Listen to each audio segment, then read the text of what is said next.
Ya, baik, saudara-saudara sekalian,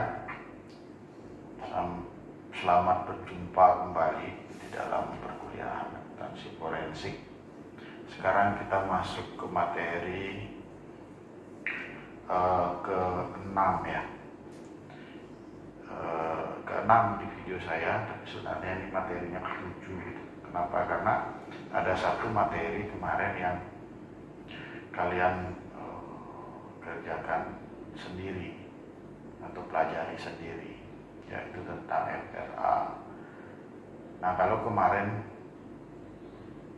kita sudah belajar bagaimana tentang fraud itu sendiri, bagaimana fraud scheme, bagaimana red flag, itu semua berguna untuk supaya mahasiswa dapat melakukan analisis kecurangan dalam sebuah entitas atau organisasi.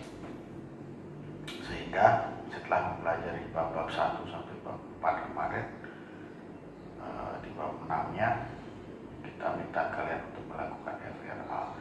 Nah, FRA itu sengaja tidak kita videokan karena itu adalah titik kritis sebenarnya dari materi akuntansi forensik. Itu akan saya berikan secara live, bukan tidak bisa diberikan lewat video seperti ini. Nanti akan kita berikan secara live, itu perlu interaksi dari mahasiswa untuk bisa memahami FRA itu. Nah, setelah FRA itu selesai, jadi kita sudah dapat potensi-potensi fraud apa yang ada dalam organisasi yang kita amati itu ya.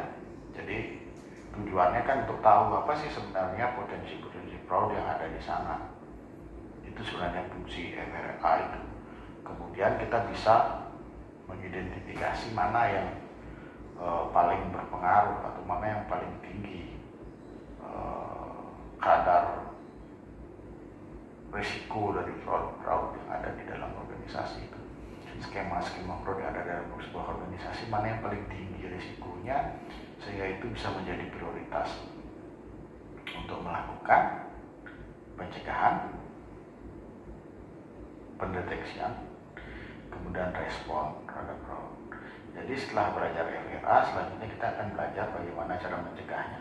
Kalau di FRA itu sebenarnya kan kita sudah tahu, ini loh potensinya. Kalau potensi ini benar terjadi, ini loh yang akan terjadi. Gitu. Jadi kita sudah tahu dan dapat gambaran bahwa fraud ini, ya, risiko fraud ini yang mungkin terjadi dalam sebuah organisasi. Nah, kemudian setelah kita tahu bagaimana red flag-nya, bagaimana skemanya, selanjutnya kita bisa melakukan pencegahan. Nah, itulah yang akan kita pelajari di bab 7 sebenarnya, bab 7. Pencegahan fraud atau fraud prevention. Nah, sekarang kita coba ungkap dulu satu persatu. Kira-kira kalau pencegahan fraud itu apa sih yang harus dilakukan untuk bisa melakukan pencegahan? Nah, yang kalau kita amati di buku yang saudara pegang, itu bahwa yang pertama yang harus diperhatikan ketika kita melakukan pencegahan adalah lingkungan dari organisasi itu. Jadi misalnya kemarin kalian melakukan FRA di Indomaret misalnya, atau di sebuah, kita tidak menyebutkan nama ya, di minimart gitu misalnya. Kita sudah tahu potensi fraudnya apa. Oh, di sana mungkin kemungkinan itu ada pencurian misalnya, pencurian barang sebagainya. Kemudian apakah pencurian ini mungkin bobotnya sering terjadi? Ya mungkin besar bobotnya pencurian di minimarket ya. Kenapa? Karena di situ banyak orang berinteraksi setiap hari, pencurian mungkin akan terjadi. Tinggi potensinya, belum lagi dicuri oleh karyawannya sendiri, dicuri oleh pembeli, karyawan sendiri, sehingga potensi fraudnya tinggi.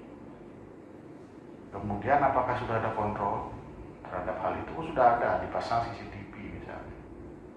Nah, walaupun sudah ada kontrol CCTV, apakah masih mungkin bisa terjadi pencurian? Bisa. Gimana caranya? Karena CCTV punya blank spot gitu, ada titik yang tidak terlihat oleh CCTV. Nah, ini kalau pencurinya kerjasama mungkin dengan orang dalam, dengan security, maka pencurian itu masih mungkin terjadi. Apalagi kalau pencurian bisa dilakukan orang dalam gitu, yang mau tahu posisi CCTV dan sebagainya, sehingga masih ada kemungkinan terjadi. Nah, gejalanya apa? Oh, kalau ini terjadi mungkin akan kelihatan ada penjualan yang tidak cocok dengan stok itu misalnya. Ketika dilakukan pengecekan, penjualan tidak sama dengan stok. Itu menunjukkan potensi terjadinya pencurian. Nah, kemudian selanjutnya kita akan melakukan setelah kita tahu seperti itulah potensi fraudnya. Ketika kita melakukan FRA itu secara sederhana gambarannya itu, kita sudah tahu bahwa ada potensi fraud di situ. Nah, gimana cara mencegahnya? Itu yang akan kita pelajari di bab ini. Nah, yang pertama yang paling bisa dilakukan untuk pencegahan, itu yang paling umum yang bisa dilakukan adalah lingkungannya dulu dibuat baik gitu. Seperti apa contohnya? Nah, lingkungan yang dibuat baik salah satunya adalah corporate governance structure yang pertama. Apa maksudnya? Oh, strukturnya dibenerin dulu nih. Kalau mau mencegah fraud, strukturnya harus benar. Jadi ini merupakan prinsip atau konsep pencegahan secara umum dulu ya. Jadi kalau kita mau bikin pencegahan ya pasti kita harus paham dulu konsep umumnya. Yang paling umum yang harus dilakukan dulu apa gitu. Sebelum nanti spesifik gitu, karena fraud itu kan spesifik. Tidak bisa hanya pencegahan umum yang kita lakukan, karena dia ada fraud itu memiliki karakteristik spesifik yang tidak bisa dikendalikan oleh kebijakan umum gitu. Itu perlu penanganan khusus juga nanti. Nah, ya secara umum dulu apa gitu. Secara umum dulu ya strukturnya dibenerin dulu gitu. Artinya strukturnya sebuah organisasi itu benar. Nggak boleh ada perangkapan jabatan, nggak boleh ada otorisasi yang tumpang tindih. Misalnya saja dalam sebuah organisasi dia di bagian pembelian tapi dia juga kasir gitu misalnya. Sehingga seenaknya dong dia bisa beli langsung bayar, beli langsung bayar. Nah, ini harus ada pemisahan fungsi kan gitu. Menurut akuntansi yang sudah kalian pahami, bahwa sistem akuntansi yang sudah kalian pahami kan sudah menjelaskan bahwa struktur itu harus fungsinya itu fungsi-fungsi yang ada dalam perusahaan harus dipisah gitu. Nah, itu salah satu contoh. Jadi corporate governance structure-nya harus dibenahi. Tidak ada, kalau dia perusahaan besar misalnya, dia harus ada pengawas independen gitu ya. Ada dewan pengawas independen, harus ada komite audit gitu ya. Nah, salah satu dari dalam komite audit harus orang lain, harus akademisi. Itu kan salah satu bentuk struktur yang baik gitu. Nah, ini yang harus dibenahi dulu kalau kita mau mencegah fraud dalam sebuah organisasi. Nah, yang kedua, tune at the top. Tune at the top ini lebih membudayakan anti fraud sebenarnya sih. Tune at the top ini lebih kepada memudayakan anti fraud dengan cara memberikan contoh dari atas gitu.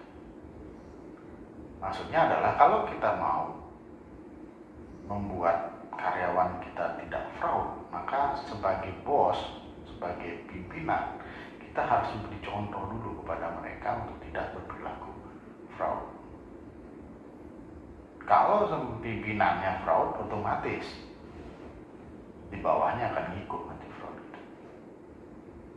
Secara naluriah ya seperti itu. Kalau bosnya, bos saya ini orangnya bersih, jujur segala macam, aduh saya risih juga nih kalau fraud, dan ngeri juga gitu kan. Jadi kalau ketahuan, dia bisa marah besar. Nah, beda kalau bos saya udah biasa ngambil, saya ngambil satu nggak ketahuan lah, itu manajer saya aja kemarin ngambil 2 gitu. Nah, makanya tone of the top ini penting gitu. Jadi dari atas dulu berikan contoh. Jadi selain strukturnya dibenahi, budaya ini ditanamkan dulu dari atas, maka bisa menjadi sebuah pencegahan yang efektif gitu ya. Kemudian yang selanjutnya realistic financial goal. Artinya tujuan perusahaan itu harus realistis gitu, terutama tujuan keuangannya. Artinya kalau mau bikin progres laba, dibikin yang realistis sesuai dengan kemampuan perusahaan. jangan dibikinnya terlalu tidak realistis gitu. Itu akan membuat manajer itu tertekan gitu. Yang mengelola, mengendalikan perusahaan itu akan tertekan sehingga dia menggunakan cara-cara yang tidak baik. Contohnya apa? Contohnya membuat laporan keuangan fiktif. Ya karena mungkin ditarget terlalu tinggi sehingga dia nggak bisa capai, akhirnya dia mengambil jalan pintas gitu. Melakukan financial reporting fraud atau kecurangan dengan menggunakan laporan keuangan. Nah ini juga harus dipahami ya, dibenahi. Jadi kalau kita mau mencegah fraud ya harus bikinkan realistik lah tujuannya, jangan tidak realistik. Harus memudayakan anti fraud, harus struktur organisasinya bagus. Itu maksud dari selain ini. Kemudian yang terakhir policy dan prosedur. Ini harus ada kebijakan dan prosedur, dan itu harus diterapkan secara konsisten dalam berusaha. Jadi gimana kalau fraud ditemukan misalnya, harus ada sanksi-sanksi yang jelas dan sanksi-sanksi itu diterapkan secara baik. Otomatis itu akan mencegah orang lain untuk melakukan fraud. Beda halnya kalau ternyata kebijakan dan prosedurnya ada tapi sering dilanggar gitu, tapi nggak ada sanksinya gitu. Ini akan membuat semua akan melakukan hal yang sama. Kok dia kemarin bawa barang, padahal prosedurnya dia barang perusahaan dibawa pulang ke rumahnya untuk keperluan pribadi, ketahuan dari proses. Padahal kebijakan prosedur sudah jelas kalau ada sedih itu karyawannya harus mendapat SP misalnya. Tapi ternyata SP tidak dijalankan, manajemen tidak konsisten menerapkan itu. Nah ini menyebabkan semua ikut-ikutan. Nah kalau mau mencegah fraud harusnya hal seperti ini jangan terjadi. Itu maksud dari slide yang ada di depan saudara-saudara mahasiswa sekalian. Jadi itu salah satu upaya umum yang bisa dilakukan untuk mencegah fraud. Jadi ada 4, ada corporate governance structure, ada turn at the top, kemudian ada realistic financial goals, dan policies and procedures. Oke, saya rasa bisa ya dipahami. Kemudian kita lanjut sekarang. Yang kedua yang harus dilakukan selain lingkungannya tadi, lingkungan pencegahannya dibenerin, yang kedua bisa dilakukan adalah menerapkan sebuah konsep perception of detection. Artinya gimana caranya membuat persepsi di lingkungan perusahaan bahwa setiap fraud itu pasti akan terdeteksi. Itu penting gitu. Karena itu akan membuat orang takut untuk melakukan fraud. Ketika mereka di perusahaan itu berpersepsi bahwa kalau fraud pasti akan mendapat sanksi, maka semua akan berpikir 2 kali untuk melakukan fraud. Sama dengan di mahasiswa misalnya, kalau ada perception or detection dari nyontek misalnya, atau di UTS, UAS itu, kalau dosen berhasil memberikan sebuah penekanan bahwa semua kecurangan dalam ujian pasti akan diberikan sanksi, maka tidak akan berani orang melakukan nyontek atau menyalin punya teman dalam ujian atau mengerjakan UTS atau UAS. Nah, sehingga persepsi of detection ini penting gitu. Nah, apa saja langkah-langkah yang bisa dilakukan untuk menciptakan perception of detection ini? Jadi gimana caranya membuat orang berpersepsi bahwa kecurangan pasti terdeteksi?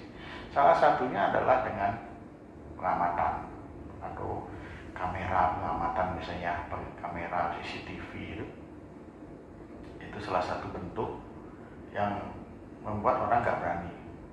Kalau di supermarket itu udah isi begitu, orang berpikir 2 kali untuk melakukan. Kenapa? Karena persepsinya ada kamera tersembunyinya gitu. Jadi bahaya nih kalau kita mau ngambil barang di sini, bahaya nih bisa ketahuan gitu. Ada persepsi seperti itu, walaupun kameranya palsu, misalnya kamera yang sebenarnya tidak terkonek dengan decoder misalnya, tapi tetap itu akan membuat persepsi of detection pada orang yang ingin melakukan fraud. Kemudian yang kedua, anonymous tips.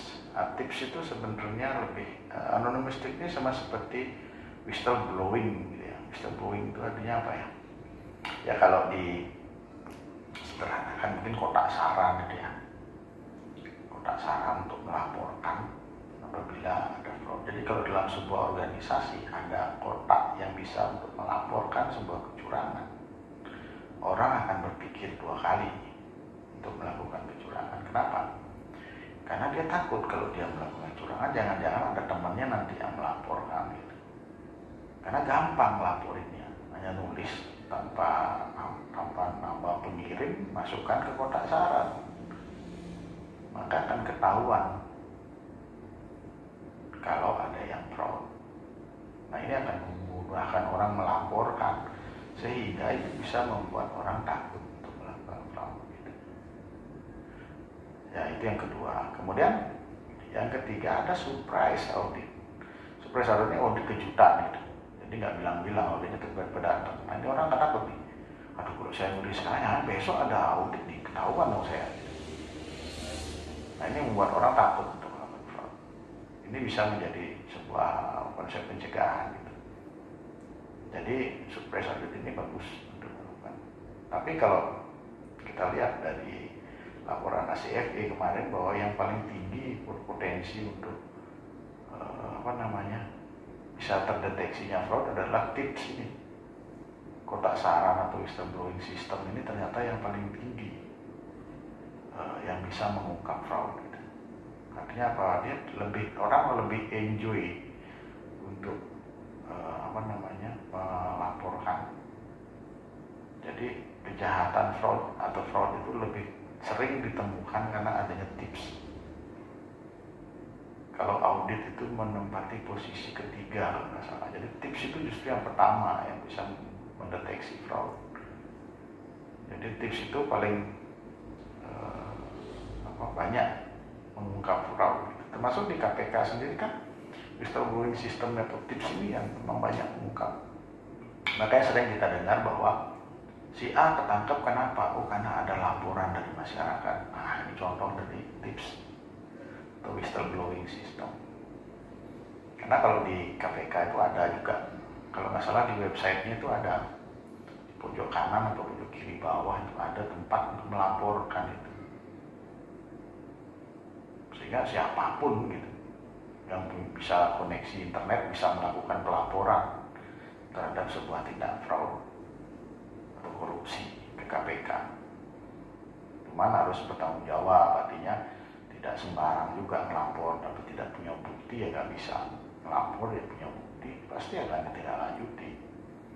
Itu yang menyebabkan KPK kenapa bisa melakukan tangkap tangan sebagainya, itu kan ada laporan terdahulu dari masyarakat.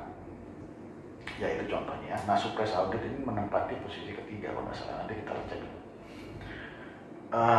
Kemudian persecution ini juga bisa meningkatkan persepsi of detection.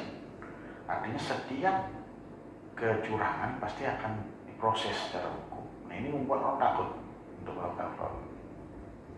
Beda halnya kalau fraud ternyata nggak diproses, fraud ternyata dimaafkan gitu. Makanya kalau kita lihat di minimarket itu pasti selalu ada pengumuman yang berisikan semacam ancaman ya. Setiap tindakan pencurian di toko ini akan dilaporkan kepada pihak yang berwajib. Nah itu salah satu bentuk untuk mencegah orang melakukan fraud. Prosecution ini juga seperti itu. Artinya harus ditindak tegas. Setiap fraud akan ditindak tegas. Nah itu akan membuat orang tidak berani melakukan fraud. Jadi ada semacam warning gitu ya, sehingga orang tidak berani melakukan fraud. Nah kemudian yang selanjutnya enforcement of ethics and fraud policy. Jadi enforcement ini peningkatan dari etika dan kebijakan fraud ya. Jadi ini juga akan menyebabkan fraud itu bisa dicegah. Contohnya apa ya? Contohnya misalnya ada kebijakan-kebijakan etik gitu ya. Seperti contoh kalau di kampus yang sederhana misalnya ada pengumuman yang ditempel di depan bahwa ada aturan etika yang menyatakan bahwa mahasiswa tidak boleh berambut gondrong, tidak boleh rambutnya disemir, tidak boleh memakai anting. Nah, itu merupakan kebijakan yang sudah disepakati oleh mahasiswa melalui presiden mahasiswa bahwa semua mahasiswa akan patuh. Jadi ada kebijakan etik seperti itu yang ditandatangani bersama. Nah, sehingga kalau mahasiswa melanggar, maka sudah pasti ada sanksi dan siapapun tidak bisa menyelamatkan si pelanggar. Kenapa? Karena itu adalah kebijakan yang sudah dibuat bersama, kebijakan etika yang sudah dibuat bersama, disepakati bersama antara kampus dengan mahasiswa. Nah, itu contoh. Jadi dengan adanya kebijakan-kebijakan etika seperti itu bisa mencegah terjadinya perilaku yang tidak diinginkan gitu. Nah, yang berikutnya adalah catch me if you can. Ini lebih kepada apa ya? Kepada memberikan efek jera gitu ya. Jadi misalnya nih ada di sebuah perusahaan terjadi seorang pegawai melakukan pencurian, kemudian dia dipecat. Nah, kemudian fotonya dipajang, di bawahnya diisi tulisan catch me if you can. Itu akan memberikan orang warning gitu, akan memberikan warning kepada pegawai-pegawai yang lain, oh dia dulu mencuri dan tertangkap. Jadi diisi tulisan di bawahnya, tangkap saya jika kamu bisa. Dan foto itu menunjukkan bahwa perusahaan bisa menangkap setiap pelaku fraud di perusahaan itu. Nah, ini bisa membuat orang berpikir dua kali untuk melakukan, selain karena mungkin takut nanti fotonya dipajang di situ, tapi itu sebagai ungkapan yang sebaliknya. Catch me if you can itu kan merupakan ungkapan sebaliknya dari kenyataan ya, bahwa ternyata pasti bisa ditangkap, pasti bisa ditangkap. Itu yang ingin ditunjukkan sebenarnya oleh slogan itu. Nah, ini bisa membuat orang berpikir dua kali karena ternyata setiap fraud bisa ditangkap di perusahaan ini. Itu buktinya tuh ada fotonya si A yang kemarin mencuri ternyata ditangkap. Nah, ini kan memberikan efek apa ya? Jera gitu. Jera sehingga efek mencegah gitu. Ini memberikan efek secara persepsi kepada orang bahwa setiap kecurangan akan tertangkap. Ini akan memberikan efek persepsi kepada karyawan yang lain. Nah, itu salah satu bentuk pencegahan dengan meningkatkan persepsi of detection pada karyawan-karyawan yang ada di dalam organisasi dengan 6 cara tadi itu. Oke, sekarang kita lanjutkan lagi. Nah, selain kebijakan yang tadi, pencegahan lingkungan, kemudian perception of detection, salah satu cara lagi untuk mencegah kecurangan adalah dengan pendekatan klasik. Nah, pendekatan klasik ini ada beberapa. Yang pertama adalah directive approach. Nah, pendekatan direktif ini maksudnya langsung memberikan teguran. Jadi ketika misalnya perusahaan tidak membuat sebuah aturan secara tertulis, pendekatan direktif bisa dilakukan. Jadi kebijakan tertulisnya nggak ada nih. Dan kalau ada fraud gimana? Biar orang nggak berani fraud lagi. Jadi pecat gitu. Di depan semua orang langsung, kamu tadi terbukti. Saya lihat kamu ngambil barang, kamu saya pecat.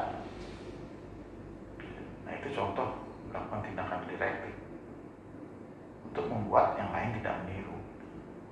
Jadi ini akan efektif ketika kita tidak punya kebijakan anti fraud di dalam organisasi. Itu bisa mencegah. Kemudian ada pendekatan preventif. Pendekatan preventif ini contohnya yang membuatkan sistem, membuatkan prosedur, membuatkan kontrol dalam sebuah perusahaan. Itu contoh dari pendekatan untuk mencegah. terjadinya fraud. Termasuk little whistleblowing system tadi merupakan tips tadi juga merupakan cara mencegah. Nah, itu pendekatan pencegahan namanya. Kemudian ada pendekatan detektif. Nah, pendekatan detektif ini adalah dengan melakukan investigasi kepada setiap kecurangan dan melakukan detektif terhadap setiap pegawai. Misalnya ada pegawai baru, akan dilakukan penyelidikan terhadap latar belakang dari pegawai itu. Ini contoh-contoh pendekatan detektif. Apabila ada fraud, langsung ditangani, nantinya langsung diselidiki gitu. Nah, itu contoh pendekatan detektif. Pendekatan detektif ini akan membuat orang berpikir dua kali. Kenapa? Karena setiap kecurangan ternyata diproses gitu, diselidiki. Nah, ini orang akan takut melakukan fraud. Kemudian berikutnya observation approach. Jadi pendekatan observasi ini mengamati gitu. Mengamati itu salah satu bentuknya, seperti kamera tersembunyi. Nah, itu adalah sebuah pendekatan observasi. Jadi itu pendekatan klasik. Kemudian ada investigatif approach. Pendekatan investigatif ini seperti apa? Sehingga setiap ada fraud dia akan diinvestigasi dan dicari berapa kerugian yang mungkin timbul.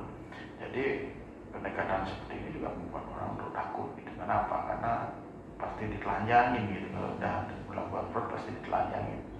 Artinya dalam tanda petik ya, ditelanjangin. Artinya semua akan diselidik sampai kerugiannya akan dicari.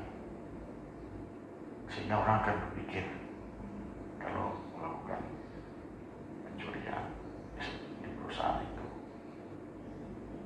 Nah, kalau yang pendekatan detektif tadi lebih kepada dilakukannya audit internal. Jadi detektif itu lebih kepada dilakukannya audit internal, di mana jadi audit internal itu maksudnya semua keabsahan transaksi itu diamati, dideteksi.